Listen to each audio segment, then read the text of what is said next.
Let's kick off this explainer. Today, we're breaking down the anatomy of an absolute giant. We're talking about Amazon and how it evolved from a quirky little digital bookstore into a multi-industry trillion-dollar empire that touches almost every single aspect of our lives.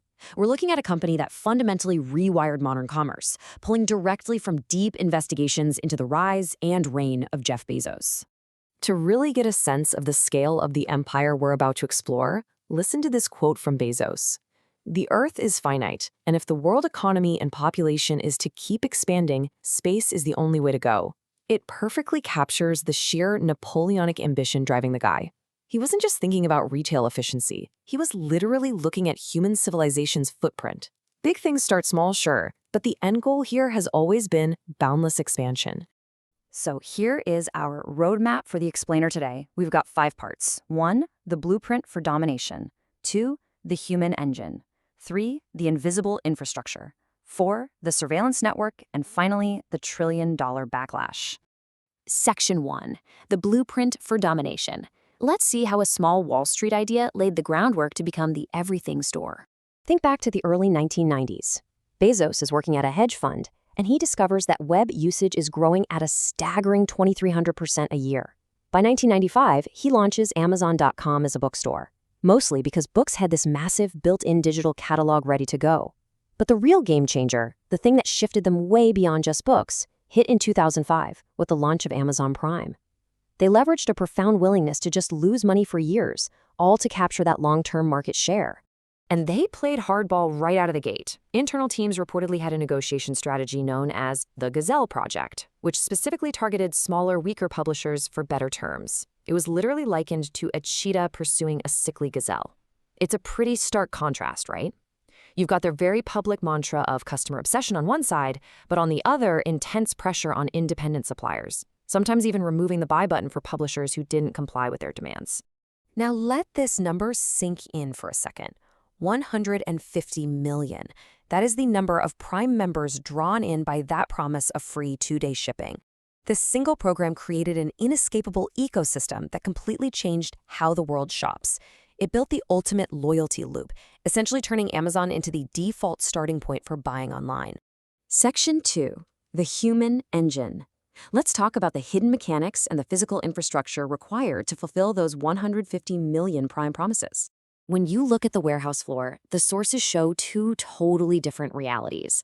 On the corporate side, Amazon defends its practices by highlighting a safe environment, a massive $700 million investment to upskill workers, and paying double the national minimum wage. But then you have the reality reported by workers on the ground. Grueling, unrealistic automated quotas, handheld scanners tracking every second of their movement, and a culture where workers feel they have to ignore safety protocols just to make their rate. And the physical footprint definitely doesn't end at the warehouse stores. To build a logistics network rivaling FedEx and UPS, Amazon relies heavily on independent contractors driving smaller, unregulated cargo vans. The really crucial point here is how Amazon legally insulates themselves. By using third-party contractors, they shift direct legal responsibility away from the company, shielding themselves from crashes, intense driver pressures, and federal safety records. Let's explore that legal insulation a bit further because it creates a fascinating liability loophole. Think about it. When you buy a dangerous product from a physical store, you can usually hold that store liable. But on Amazon, because they often act merely as a platform for third-party sellers, even while taking a cut of the sale, courts have frequently found they are not legally liable for safety.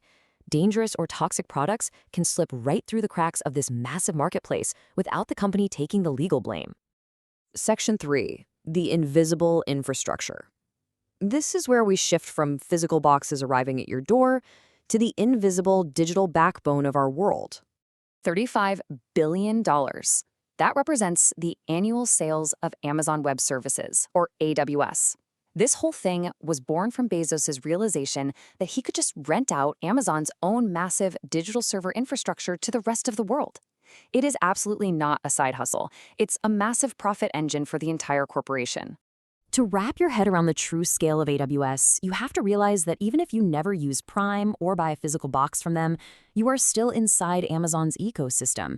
Every time you watch Netflix, request an Uber, book an Airbnb, stream PBS, or even when the CIA manages secure data, they are doing it on Amazon's servers. They host over 1 million businesses globally. As the Web Media Group summed it up, Once you start connecting the dots, you see that Amazon is building all of the invisible infrastructure for our futures. They have completely evolved from a mere retailer into an indispensable, highly lucrative pillar of global commerce and government operations. Section 4. The Surveillance Network. Here, Amazon's reach extends intimately into our personal lives and neighborhoods through artificial intelligence. Let's see how this works in practice with the Amazon Echo. Step 1, the device detects the wake word. Step 2, it begins recording your audio. Step 3, humans occasionally annotate that audio to train the AI algorithm. It reveals a wildly effective data collection loop that makes the algorithm smarter, all while successfully convincing millions of people to willingly bring a listening device into their most private spaces. And they didn't stop at the living room. They moved to the front porch by purchasing the doorbell camera company Ring. Ring actually partners directly with local police departments. They provide police with portals to request footage and even give them talking points to promote the cameras to citizens. It's a stark look at the creepy normalization of neighborhood surveillance, acting as a massive, unblinking data pipeline straight back to Amazon. Then there's their controversial facial recognition software, Recognition, which has sparked an intense debate. Amazon's view is that this tool is a force for good, saying it helps law enforcement find missing kids and stop human trafficking. On the flip side, scientists warn that this is untested AI with documented racial bias, and it's essentially being beta tested by law enforcement on the public without clear federal regulations to guide it. It is a profound ethical standoff. Section 5. The trillion-dollar backlash. Finally, we arrive at the reckoning. Let's explore the growing pushback from regulators, politicians, and the public. The numbers behind Amazon's dominance are just staggering. They command roughly 40% of all U.S. online commerce, while literally all other competitors combined make up the remaining 60%. That massive slice of the pie makes them the de facto online shopping gatekeeper in the United States. If you're a brand, you essentially have to play by their rules and use their marketplace rails to survive. This level of dominance gives them what critics call Darth Vader-like abilities. When they announced they were buying Whole Foods, competitors' grocery stocks instantly tanked. When they bought PillPack, the pharmacy sector shed billions in value just from a press release. And during their HQ2 bidding war, cities offered up to $5 billion in corporate subsidies, sparking intense political outrage over corporate handouts. They can crush a sector's market value without even directly competing in it yet. This growing unease isn't just coming from external critics either. Take Shel Kapan. He was Amazon employee number 1. He stated, "I think that they're now at the scale where breaking them up could potentially make sense." When the guy who helped write the original code for the company admits the scale is getting frightening, it perfectly frames the massive antitrust investigations currently underway in Washington. We are currently witnessing a massive legal tug-of-war over how we define a monopoly in the digital age. The modern antitrust view, which has prevailed for decades, argues that Amazon is good for society because its ultimate goal is driving consumer prices lower. But the traditional antitrust view argues that Amazon is a dangerous monopoly, using its platform power to stifle producers, crush independent businesses, and close open markets, regardless of the cheap price tags. So we end our explainer with a reflective question for you. Are we okay with one company essentially winning capitalism? Because Amazon is no longer just a store. It is the infrastructure of the modern economy itself. We leave you to ponder the societal cost of the everything store and what it actually means for the future of our markets. Thank you so much for joining us for this explainer, and remember to keep questioning the world around you.